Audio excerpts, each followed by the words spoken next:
கயிற்றில் நடப்பவர்களுக்கு ஊன்றுகோல் எவ்வாறு உதவுகிறது?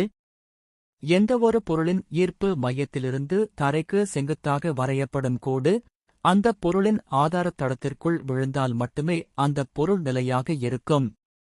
கயிற்றின் மீது நடக்கும்போது ஆதாரத் தளம் மிகவும் குறுகலாக கயிற்றின் அளவே இருப்பதால் நிலைத்தன்மையுடன் இருக்க அந்த நபர் தனது ஈர்ப்பு மையத்தை சரியாக மாற்றியமைக்க வேண்டும்.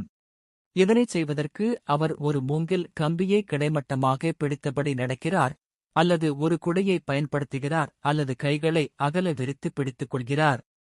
அந்தக் கலைஞர்தான் இடதுபுறம் சாய்வதாக உணரும்போது கம்பியை வலதுபுறமாக நகர்த்துகிறார், வலது பக்கம் சாயும்போது இடதுபுறம் நகர்த்துவார். இதன் மூலம் தனது சமநிலையை குலைக்கும் விசைகளை ஈடுகட்டி ஈர்ப்பு மையத்தை மீண்டும் தனது ஆதாரத் தளத்திற்குள்ளேயே கயிற்றின் மீது விழச் செய்கிறார். இப்போது ஒரு கேள்வி எழலாம். இந்த விசைகளை ஒருவர் எவ்வாறு உணர்ந்து சமநிலையை பேணுகிறார்? இது தொடர்ச்சியான பயிற்சியின் மூலம் மட்டுமே சாத்தியமாகிறது. அறிவியல் ரீதியாக நீண்ட கம்பி கலைஞரின் நிலைம திருப்புத் திறனை அதிகரிக்கிறது.